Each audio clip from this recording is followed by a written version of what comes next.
English alphabet या अंग्रेज़ी वर्णमाला के बारे में कुछ ऐसे पॉइंट्स आज डिस्कस करेंगे जो शायद आपको ना पता हो। और स्वर क्या होते हैं, व्यंजन क्या होते हैं, इट मीन्स वोवेल्स और कॉन्सोनेंट्स क्या होते हैं, ये कितने होते हैं और इनके यूजेस क्या हैं। और जब हम कोई शहर, किसी व्यक्ति या किसी गांव का नाम लिखते हैं तो उसमें इनको कैसे यूज़ करते हैं, उन सब पे आज चर्चा करने वाले हैं। सबसे पहले मैं आपको बता दूं कि इंग्लिश वर्णमाला को दो तरह से लिखा जा सकता है। इनको बोलते हैं कैपिटल लेटर्स और इनको बोलते हैं स्मॉल लेटर्स। ये इंग्लिश को दो तरह से लिखने का तरीका है। और आगे बढ़ने से पहले एक डाउट मैं आपका भी क्लियर कर देना चाहता हूँ। आपने सुना होगा कि अंग्रेजी वर्णमाला में 26 अल्फ़ाबेट्स होते हैं। कई लोग बोलते हैं ये सारे अल्फ़ाबेट्स हैं, ये इनको स्मॉल लेटर्स बोलते हैं, इनको स्मॉल लेटर्स बोलते हैं। आपने सुना होगा कि 26 अल्फ़ाबेट्स होते हैं, जो बिल्कुल गलत है। अल्फ़ाबेट सिर्फ एक होता है। अंग्रेजी वर्णमाला में 26 अक्षर या 26 लेटर होते हैं। अल्फ़ाबेट को हिंदी में बोलते हैं वर्णमाला। तो वर्णमाला तो एक ही है ना। अल्फ़ाबेट मीन्स इन लेटर्स का जो ग्रुप है, लेटर्स का जो ग्रुप है उसको बोलते हैं अल्फ़ाबेट। जैसे एक क्लास में 50 बच्चे हैं तो क्लास तो एक ही है ना, बच्चे 50 हैं। वही चीज़ है, इसमें लेटर्स जरूर 26 हैं बट अल्फ़ाबेट तो एक ही है। अल्फ़ाबेट का मतलब होता है वर्णमाला। अल्फ़ाबेट मतलब द ग्रुप ऑफ, इन सब का जो समूह है, इन सब का ग्रुप, सारे लेटर्स का ग्रुप अल्फ़ाबेट होता है। अंग्रेजी वर्णमाला को दो तरह से हम बांट सकते हैं। अंग्रेजी वर्णमाला के दो हिस्से अब अगर हम करें तो उसमें एक होगा स्वर और एक व्यंजन, वोवेल और कॉन्सोनेंट्स। वोवेल्स क्या होते हैं और कॉन्सोनेंट्स क्या होते हैं, इनके क्या यूजेस हैं, उनको भी एक एक करके डिस्कस करेंगे। अभी आपने देखा ये अल्फ़ाबेट है और इसको हम दो तरह से, ये वर्णमाला है, इसको दो तरह से बांट सकते हैं, एक स्वर और ये इंग्लिश अल्फ़ाबेट है, ये अंग्रेजी की वर्णमाला है। और इसमें अगर हम इसको डिवाइड करें तो स्वर 5 होते हैं, वोवेल्स 5 होते हैं। कौन कौन से होते हैं? ए, ई, आई, ओ और you. A, E, I, O, you, ये 5 वोवेल्स होते हैं अंग्रेजी वर्णमाला में। और कॉन्सोनेंट्स क्या हैं? जो बच गए, बी, सी, डी, एफ, जी, एच, ये जो बच गए हैं ये सब 21 कॉन्सोनेंट्स होते हैं जो नीचे लिखे हुए हैं। ये सारे इंग्लिश वर्णमाला में कॉन्सोनेंट्स होते हैं। अब इनके क्या यूजेस हैं? वोवेल्स या स्वर, इनके क्या उपयोग हैं? जो वोवेल्स होते हैं उनका उपयोग अक्षरों को जोड़ने या मात्रा लगाने में किया जाता है। जो भी वोवेल्स हैं आपने पढ़े, ए, ई, आई, ओ और यू, हमेशा या तो मात्रा लगाने के लिए किया जाएगा या अक्षरों को जोड़ने के लिए किया जाएगा। जो इनसे मात्राएं बनती हैं, अगर हमें आ की मात्रा लगानी है तो हम डबल ए लिखते हैं, ई की मात्रा लगानी है तो आई लिखते हैं, और बड़ी की मात्रा के लिए डबल ई लिखते हैं, ऊ की मात्रा के लिए यू लिखते हैं, और बड़े ऊ की मात्रा के लिए डबल ओ लिखते हैं। उसी तरह ए की मात्रा के लिए ई लिखते हैं, आई की मात्रा के लिए, ये गलत लिखा हुआ है, इसके लिए हम ए आई लिखते हैं, इसको नोट कर लेना, इसको हम ए आई लिखते हैं। ओ की मात्रा के लिए ओ लिखते हैं, और आउ की मात्रा के लिए ए यू लिखते हैं, और इस अन की मात्रा के लिए ए एन लिखते हैं। इतना क्लियर है। और इसके बाद हम देखते हैं कि व्यंजन के क्या उपयोग। व्यंजन या कॉन्सोनेंट का उपयोग ऐसे अक्षर होते हैं जिन्हें जोड़कर शब्द बनाया जाता है। जब भी हम कोई नाम लिखते हैं, किसी भी जगह का, किसी भी व्यक्ति का या किसी भी गांव का, किसी भी चीज़ का जब नाम लिखते हैं तो वो व्यंजन से ही लिखा जाता है। और स्वर का काम क्या होता है? जो वोवेल्स होते हैं, वोवेल्स का काम इन व्यंजनों को जोड़ना होता है। जैसे अभी हम देखते हैं, कै को हम लिखते हैं के, खे को लिखते हैं के एच, गे को लिखते हैं जी, घे को लिखते हैं जी एच। उसी तरह चे को लिखते हैं सी एच, छे को सी डबल एच। उसी तरह से को लिखते हैं एस, है को लिखेंगे एच, से को लिखेंगे के एस एच, त्रे को लिखेंगे टी आर ए, और गे को लिखेंगे जी वाई। इसका स्क्रीनशॉट ले लीजिए, आगे काम आने वाला है। अभी आगे देखते हैं कि इनसे किस तरह हम नाम बना सकते हैं। अब उसको हम लिखना शुरू करते हैं। वालों से शुरू करते हैं, उसके बाद 3 अक्षर पे जाएंगे, उसके बाद मात्रा वालों पे जाएंगे, और उसके बाद हम ऐसे शब्द लिखेंगे जो बहुत कठिन है। अभी 2 अक्षर से शुरू करते हैं। हमें लिखना है कल। तो आपको पता है के को हम क्या लिखेंगे, यहाँ से देख सकते हैं, के को हम लिखेंगे के, और ले को हम लिखते हैं एल, और जिनके बीच कोई मात्रा नहीं लगी होती है, इनके बीच कोई मात्रा नहीं लगी है, तो इसके लिए हम सिंपल ए लिख देते हैं बीच में, तो के ए एल होगा कल। और हमें लिखना है काल, तो के लिए लिखेंगे के लिए लिखेंगे के, और एल ले के लिए लिखेंगे एल, और इसमें आ की मात्रा है, और आ की मात्रा के लिए हम क्या लिखते हैं, ये ऊपर लिखा है डबल ए, ये बन जाएगा काल। हमें लिखना है हल, तो है के लिए हम लिखते हैं एच, यहाँ पे लिखेंगे एच, और ले के लिए हम लिखते हैं एल, ये यहाँ पे लिखा है, और इनके बीच कोई मात्रा नहीं लगी है, तो हम इसको सिंपल ए से जोड़ देंगे, तो एच ए एल बन जाएगा हल। हमें लिखना है हाल, तो एच, है के लिए एच लिखेंगे, और ले के लिए हम क्या लिखेंगे एल, और इनके बीच में आ की मात्रा लगी है, आ की मात्रा के लिए हम सिंपल क्या लिखते हैं डबल ए, तो हम यहाँ पे डबल ए लिख देंगे, एच डबल ए एल, हाल। हमें लिखना है जल, जय के लिए हम क्या लिखते हैं, जय के लिए हम लिखते हैं जे यहाँ पे, और ले के लिए हम लिखते हैं एल, इनके बीच कोई मात्रा नहीं लगी है, तो इसको सिंपल ए से जोड़ देंगे, जे ए एल बन जाएगा जल। हमें लिखना है जाल, तो जय के लिए आपको पता है हम जे लिखते हैं, जय के लिए लिखेंगे जे, और ले के लिए लिखेंगे एल, इनके बीच आ की मात्रा लगी, आ की मात्रा के लिए हम लिखते हैं डबल ए, तो हम ये डबल ए लिख देंगे, ये बन जाएगा जाल। उसी तरह हमें लिखना है थल, तो थे के लिए हम क्या लिखते हैं टी एच, तो हम लिखेंगे टी एच, ले के लिए हम लिखते हैं एल, और इसको इनके बीच कोई भी मात्रा नहीं लगी है, तो इसको हम सिंपल ए से जोड़ देंगे, तो टी एच ए एल बन जाएगा थल। उसी तरह अगर हमें थाल लिखना है, तो थे को हम लिखते हैं टी एच, और एल को ले को हम लिखते हैं एल, इनके बीच आ की मात्रा लगी है, तो आ की मात्रा के लिए हम जोड़ देंगे डबल ए, ये बन जाएगा थाल। तो इतना तो आपको क्लियर हो गया होगा कि कैसे लिखना है। अब देखते हैं कि जो मात्राओं वाले हैं, कि मात्रा जो अभी देखते हैं 3 अक्षर वाले, ये 2 अक्षर वाले थे, अभी देखते हैं 3 अक्षर वालों को। 3 अक्षर में हमारे पास पहला वर्ड है कहर, हमें लिखना है कहर, तो आपको पता है कै के लिए हम क्या लिखते हैं के, तो यहाँ से हम लिखेंगे के। एच के लिए हम क्या लिखते हैं है के लिए हम लिखते हैं एच, और आर रे के लिए हम लिखते हैं आर। अब आप देख रहे हैं इनके बीच कोई भी मात्रा नहीं लगी है, तो यहाँ भी ए लगा देंगे और यहाँ भी ए लगा देंगे, क्योंकि इनके बीच कोई मात्रा नहीं है, तो के ए एच ए आर, के ए एच ए आर बन जाएगा कहर। हमें लिखना है जहर, तो जय के लिए हम लिखते हैं जे, जय के लिए हम लिखते हैं जे, यहाँ पे लिखा है के लिए हम लिखते हैं एच, और रे के लिए हम लिखते हैं आर। इनके बीच कोई भी मात्रा नहीं लगी है, तो हम सिंपल ए से जोड़ देंगे यहाँ भी और यहाँ भी, ये बन जाएगा जहर। तो J A H A R, J A H A R बन जाएगा जहर। अभी हमें लिखना है लहर, ले के लिए हम लिखते हैं एल, है के लिए हम लिखते हैं एच, और रे के लिए हम लिखते हैं आर। इनके बीच कोई मात्रा नहीं लगी है, सिंपल इसको भी ए से जोड़ देंगे और इसको भी ए से जोड़ देंगे, तो L A H A R बन जाएगा लहर। सिंपल उसी तरह अगर हमें नहर लिखना है, तो न के लिए हम क्या लिखते हैं, हम ऊपर देखते हैं, तो न के लिए हम लिखते हैं एन, यहाँ पे एन लिखेंगे। है के लिए हम लिखते हैं एच, तो यहाँ पे एच लिखेंगे, और रे के लिए हम क्या लिखते हैं आर, तो यहाँ पे हम आर लिखेंगे, बीच में कोई मात्रा नहीं, इसको भी ए से जोड़ देंगे, इसको भी ए से जोड़ देंगे, तो नहर लिखा जाएगा N A H A R, नहर।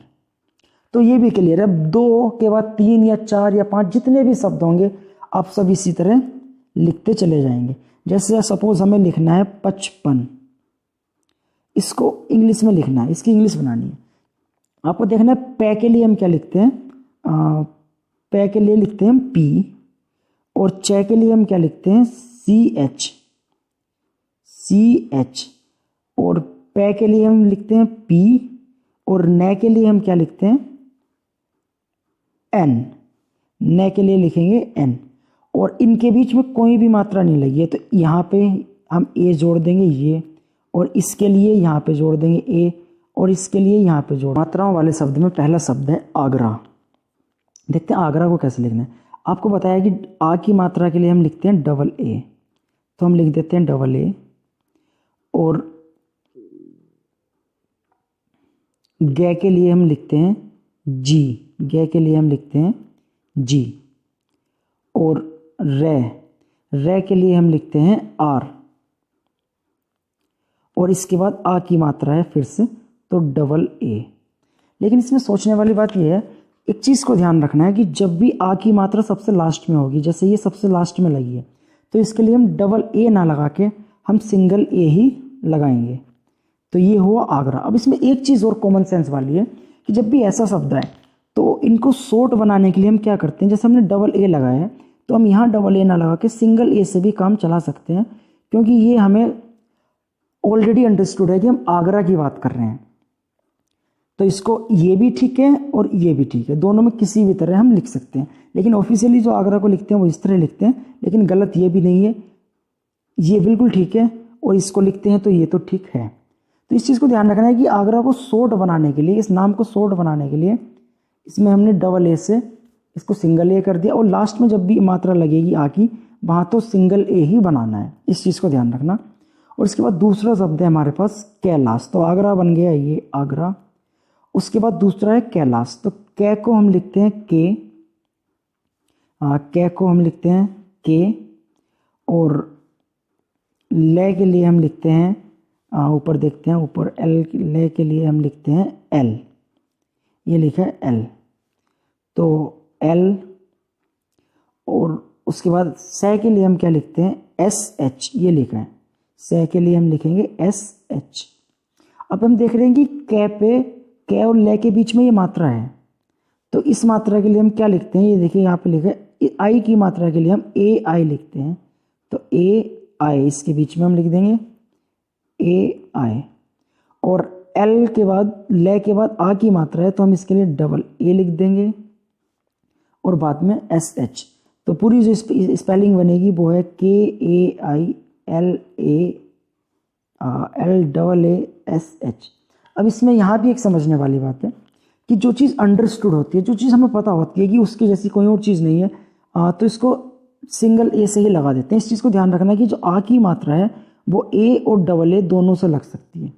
आ की मात्रा ए और डबल ए दोनों से लगती है, वही जैसे हमने आगरा में लगाया था double A ji R A, ये भी आगरा ठीक है, और ए जी आर ए ये भी आगरा ठीक है। अब अगर आपको समझ में नहीं आ रहा कि कहाँ पे सिंगल ए लगाएं और कहाँ पे डबल ए लगाएं, तो आप वहाँ डबल ए लगा दीजिए, वो बिल्कुल ठीक होता है, डबल ए बिल्कुल ठीक होता है। वैसे इसको पहचानने का ये तरीका होता है, जैसे मैं लिखता हूँ K A I L A S H, अब ये कैलाश है या कैलस है, इसको लेके कन्फ्यूज़न है। अब हमें देखना है कि क्या कैलस नाम का कोई शब्द होता है हिंदी में, कैलस नाम का कोई शब्द नहीं होता, इसका मतलब ये कैलाश है। अगर कैलस नाम का कोई शब्द हिंदी में होता तो फिर हमें यहाँ डबल ए ही लगाना पड़ता। अब अगर कैलस नाम का कोई शब्द नहीं है तो हम सिंगल ए से भी काम चला सकते हैं, और अगर डबल ए भी लगा देंगे तो वो भी गलत नहीं है। तो इस चीज़ को समझना है। तो आगरा के लिए हमने लिखा ए जी आर ए, बिल्कुल ठीक है। कैलाश के लिए K A I L A S H, Kailash. अब लिखना है सुनील, तो से के लिए हम लिखते हैं एस, ये देख रहे हैं यहाँ पे एस, और फिर उसके बाद ने के लिए हम लिखते हैं ने के लिए हम लिखते हैं एन, और उसके बाद ले के लिए हम लिखते हैं एल। अब आप देख रहे हैं से और ने, ये से और ने के बीच में ये मात्रा है, से और ने के बीच में छोटे ऊ की मात्रा है, इसके लिए हम क्या लिखते हैं यू, तो इनके बीच में हम लिख देंगे यू। और एन, ने और ले के बीच में ये वाली बड़ी ई की मात्रा है, ने और ले के बीच में बड़ी ई की मात्रा है, तो इसके लिए हम डबल ई लिखते हैं। बड़ी ई की मात्रा आप यहाँ देख रहे हैं, बड़ी ई की मात्रा के लिए हम डबल ई लिखते हैं, ये देख रहे हैं ना, ई लिख देते हैं, तो ये बन जाएगा Sunil, S U N double E L, Sunil.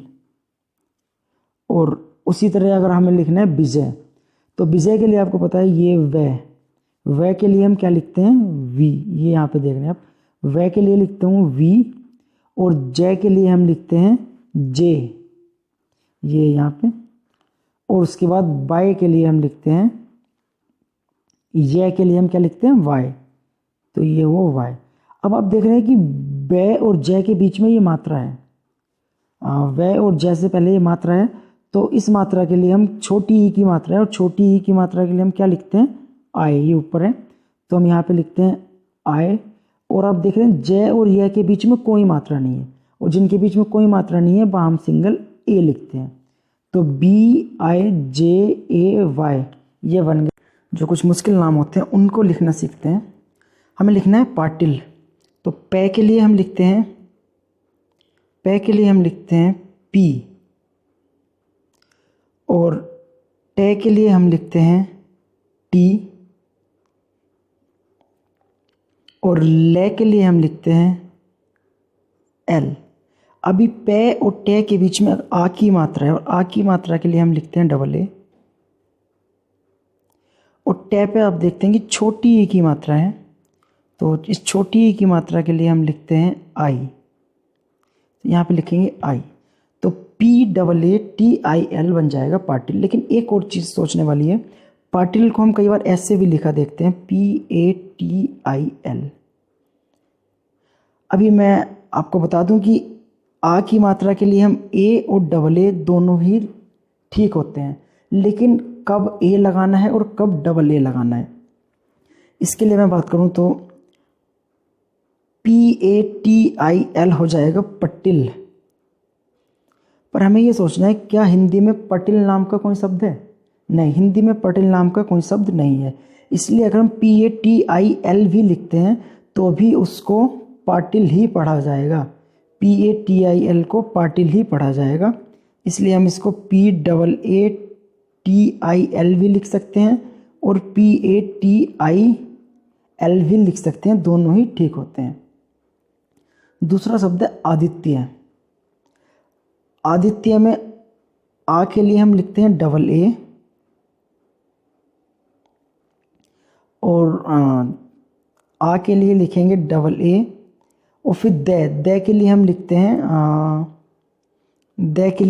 हैं डी, और टी के लिए हम लिखते हैं तय। अभी आप देख रहे हैं तय, तो आधा तय है तो इसके लिए भी हम लिखेंगे टी, और ये के लिए हम लिखते हैं बाय, तो हम लिखेंगे बाय।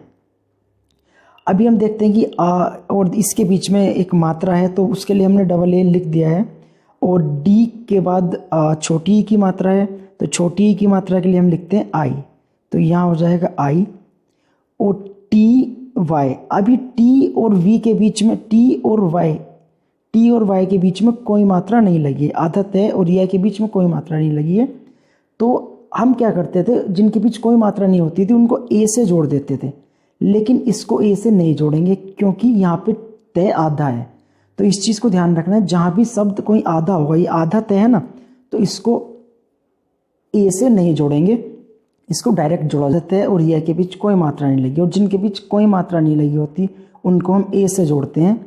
लेकिन जब भी कोई शब्द आधा हो तो उसके बीच में हम ए नहीं लगाते, इससे हमें पता चलता है कि जिन दो व्यंजनों के बीच अगर कोई स्वर नहीं है, कोई वोवेल नहीं है, तो उसका मतलब आधा होता है। और जब भी लास्ट में कोई आधा शब्द आए, जैसे आधा तय, तो लास्ट में हम ए लगा देते हैं। तो आदित्य की सही स्पेलिंग होगी AADITY। और कई लोग इसको ऐसे भी लिखते हैं ADITYA।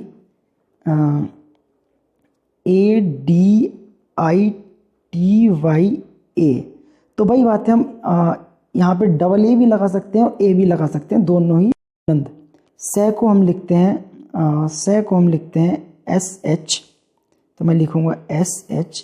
वह को हम लिखते हैं V, न को हम लिखते हैं N, और दे को हम लिखते हैं